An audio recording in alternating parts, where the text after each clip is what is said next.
नमस्कार, मैं हूं आपके साथ मयंक। देखिए, आज 12 तारीख है और पिछले 24 घंटे के अंदर खास तौर पर बीती रात क्या बड़े डेवलपमेंट्स हुए हैं जंग को लेकर, ये मैं अपडेट आपको बताऊंगा। देखिए, बहुत बड़ी खबर, एक ऐसी खबर जिससे मैं इस वीडियो की शुरुआत करना चाहता हूं। मैं आपको बताऊंगा रात भर कहां कहां हमले हुए, लेकिन उसके पहले एक बड़ी खबर की चर्चा जरूरी है। देखिए, कनाडा में अमेरिकी कॉन्सुलेट पर, अमेरिकी एम्बेसी पर फायरिंग की जाती है और उस पर हमला होता है। ये खबर ऐसी है जिसने एक इस पूरे अमेरिका और ईरान की जंग में एक नए एस्पेक्ट को जोड़ दिया है। देखिए, करीब 48 घंटे पहले की बात है। डोनाल्ड ट्रंप को, अमेरिका के राष्ट्रपति को, सीआईए यानी अमेरिका की जो खुफिया एजेंसी है, उसकी तरफ से एक रिपोर्ट सौंपी जाती है और इस रिपोर्ट में दावा किया गया था, जो बेहद परेशान करने वाला अमेरिका को। सीआईए ने दावा किया कि जल्द ही ईरान के कई स्लीपर सेल्स जो पूरे दुनिया में हैं, वो अमेरिकी लोगों पर हमला कर सकते हैं।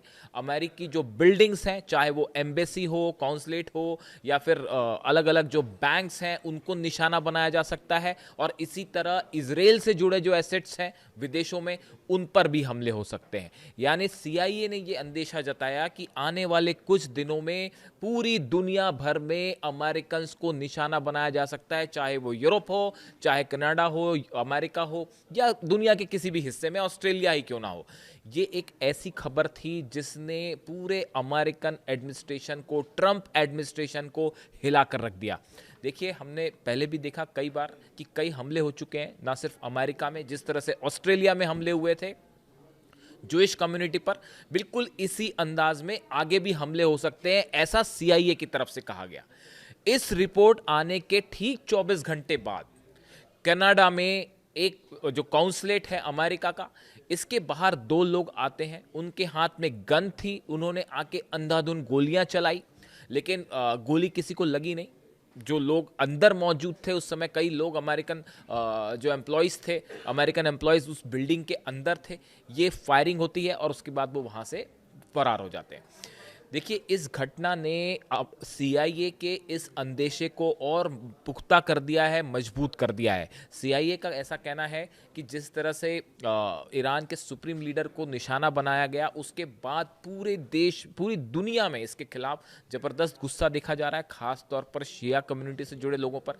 और ईरान ने अब मल्टीपल लेवल पर अमेरिका से इसका बदला लेने का एक बड़ा प्लान सामने रख दिया है और अपने दुनिया भर के जो स्लीपर सेल्स हैं उसको एक्टिवेट कर दिया है। देखिए, अगर हम देखें पिछले 24 घंटे में जो हमले हुए, मैं उसकी बात करूंगा, लेकिन इसके अलावा दो तीन बड़े इंपॉर्टेंट स्टेटमेंट आए हैं ईरान की तरफ से। ईरान ने ये कहा है, जो आपने शायद सुना भी होगा कल, इसने इस पूरी जंग के मायने बदल के रख दिए हैं। देखिए, फर्स्ट फेज की लड़ाई तो ईरान क्लियर कट जो है उसने जीत हासिल कर ली है, इसमें कोई दो राय नहीं है। जब आसमान की जंग की बात हो रही है, इस समय हालात ये हैं कि अमेरिका के पास एक भी रडार मौजूद नहीं है पूरे मिडिल ईस्ट में। जितने रडार्स थे, चाहे वो अल उदैद बेस पे था, चाहे जॉर्डन में था, चाहे कतर में हो, या फिर बहरीन में हो, सबके ऊपर डायरेक्ट या तो ड्रोन स्ट्राइक्स हुई हैं या बैलिस्टिक मिसाइल अटैक हुए हैं ईरान के। पूरे रडार्स खत्म है। यानी एक प्रकार से आप देखें, जो डिफेंस सिस्टम में ईरान के ड्रोन और मिसाइल्स को रोकने का सबसे बड़ा जो हथियार था अमेरिका के पास, वो पूरे मिडिल ईस्ट में तबाह हो चुका है। उसके अलावा जो डिफेंस सिस्टम से थार्ड मिसाइल्स, 4 थार्ड सिस्टम तबाह है। मैंने पिछले वीडियो में आपको बताया, थार्ड मिसाइल्स की भारी कमी हो गई है। यानी अमेरिका के सामने समस्या यह है कि अब खुद को बचाए या अरेबियन देशों को बचाए, जो कि शुरू से अरब देश कह रहे थे कि हमला मत करिए वरना मुश्किल हो जाएगी। तो इन हालात के बीच में अब ईरान ने यह कहा है कि पूरे मिडिल ईस्ट में जितने बैंक्स हैं, खास तौर पर जो अमेरिकन बैंक्स हैं, यूरोपियन बैंक्स हैं, वो सब के सब ईरान के टारगेट पर हैं। ईरान ने यहाँ तक कह दिया है कि जितने अरब कंट्रीज़ हैं, चाहे आप यूएई में हैं, आप दुबई में हैं, अबू धाबी में हैं, कतर में हैं, दोहा में, जहाँ हैं आप, जिस भी लोकेशन में हैं, बहरीन, कुवैत, अगर कोई भी बैंक्स हैं, आप उससे दूर रहिए। ये अरब कंट्रीज़ को वार्निंग जारी कर दी है ईरान ने। यानी अगले कुछ घंटों के अंदर या आज दिन भर में आपको इस तरह के हमले दिखाई पड़ सकते हैं, सुनाई पड़ सकते हैं कि ईरान की मिसाइल्स ने किसी बैंक को हिट किया, किसी फाइनेंशियल इंस्टीट्यूशंस को हिट किया। इसके अलावा सुनिए क्या कहा जा रहा है। ईरान की तरफ से वार्निंग दी गई है कि जितनी मल्टीनेशनल कंपनियां हैं, जो कि खास तौर पर अमेरिका से जुड़ी हुई हैं। देखिए, बड़ा बिजनेस हो रहा है दुबई में, बड़ा बिजनेस हो रहा है अबू धाबी में, जितने अरब देश हैं, आप सऊदी की बात कर लें, कतर की बात कर लें, बहरीन की बात करें, आप कुवैत की बात करें, जितने देश हैं इन सब देशों में बड़े बड़े दफ्तर हैं अमेरिकी कंपनीज़ के, चाहे वो आईटी से जुड़े हों, चाहे अलग अलग कंपनीज़ हैं।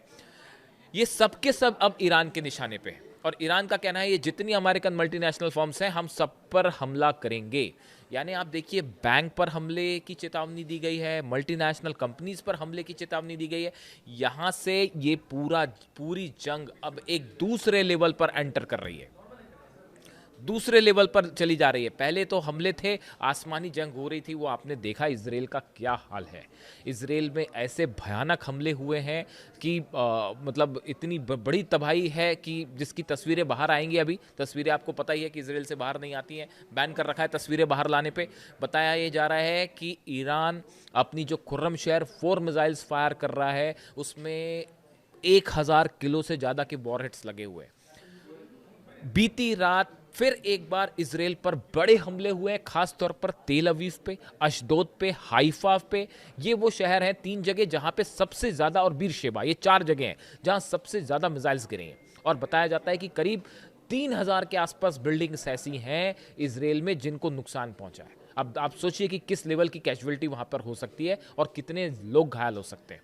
पूरे तेल अवीव में, पूरे इजराइल में अस्पताल भरे पड़े हैं घायलों से। ये हालात है। पूरी कैबिनेट बंकर से निकल रही, कोई वीआईपी जो है शख्स बाहर आने को राजी नहीं है। और अब तो मिसाइल्स, खबरें ये भी आ रही हैं कि वो बंकर फाड़ के अंदर चली जा रही हैं। ये इजराइल की सिचुएशन है।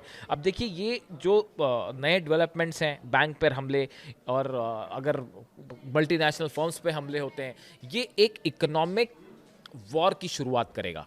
अभी तक देखिए, जो वॉर हो रहा था, ट्रेडिशनल हथियारों से जंग हो रही थी कि एयर फोर्स वर्सेस ईरान की मिसाइल्स, ये चल रहा था।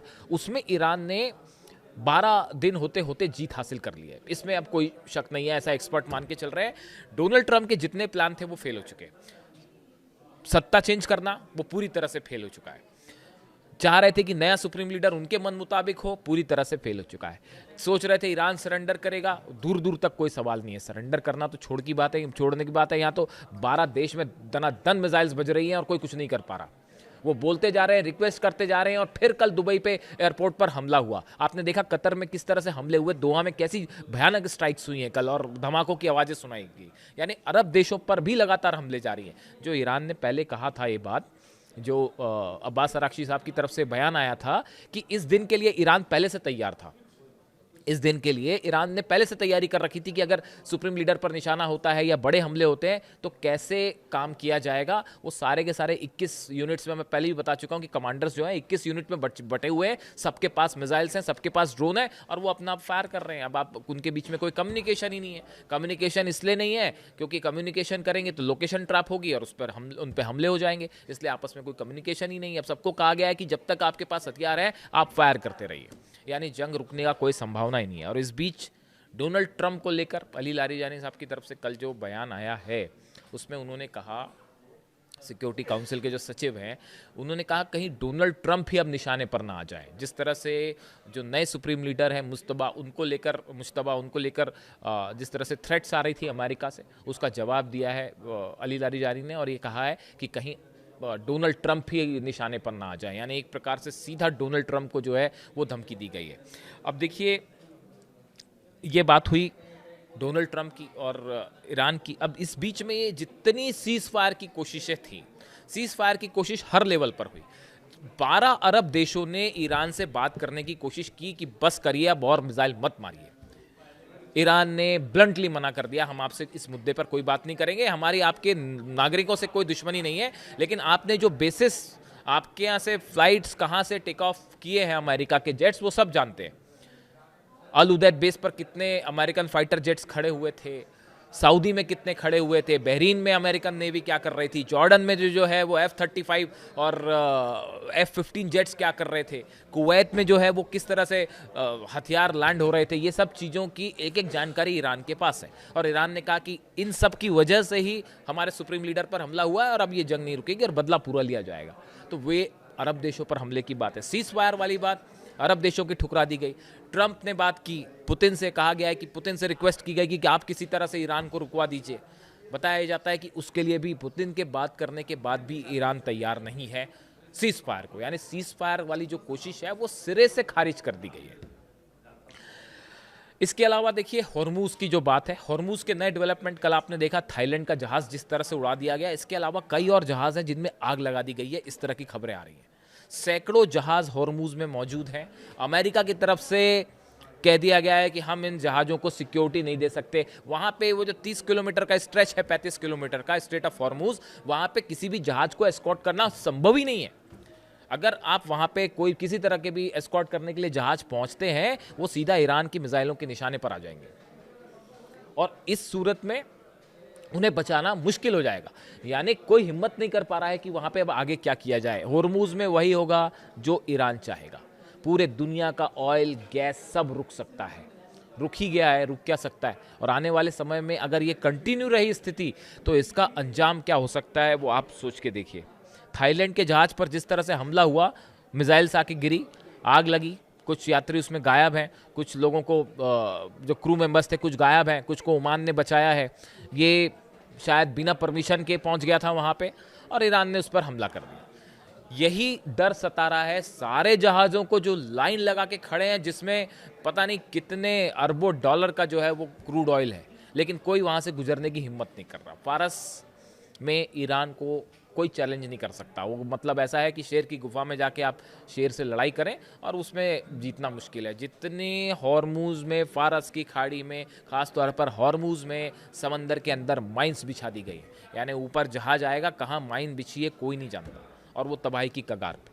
अब इस बीच में ये बड़े डेवलपमेंट रहे जो पिछले 24 घंटे में हमको देखने को मिले। अरब देशों पर हमले, इजराइल में भयंकर हमले, तेल अवीव पर निशाना साधा जा रहा है। इसके अलावा एक बहुत बड़ी खबर और है दावे को लेकर, जो इजराइल पर बड़े नुकसान को लेकर एक दावा किया जा रहा है ईरान की तरफ से। मैं कोशिश कर रहा हूँ इसको क्रॉस चेक करूँ। जैसे ही क्रॉस चेक होता है और इसकी पुष्टि होती है अभी दावा ईरान की तरफ से, मैं सबसे पहले आपके लिए अगले वीडियो में एक खबर लाऊंगा। इजराइल को अब तक के सबसे बड़े नुकसान का दावा हो रहा है। मेरे अगले वीडियो में ज़रूर देखें, कमेंट करके बताएं कैसा लगा video. Thank you so much.